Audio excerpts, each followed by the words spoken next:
Local news for Tuesday the 13th of November. In spite of higher petrol prices, spending is up across the regions of New Zealand, with Wairarapa showing 11% growth last month. The 10th celebration of Neighbours Day is coming, with events across Aotearoa.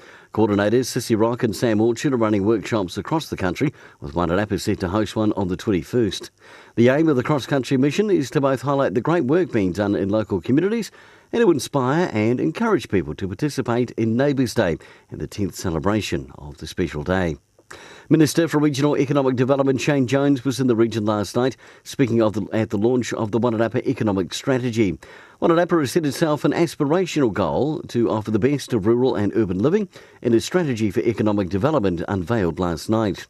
The strategy targets three key industries to help lift the prosperity of the region overall: value-added food and beverage, knowledge-intensive sectors and tourism.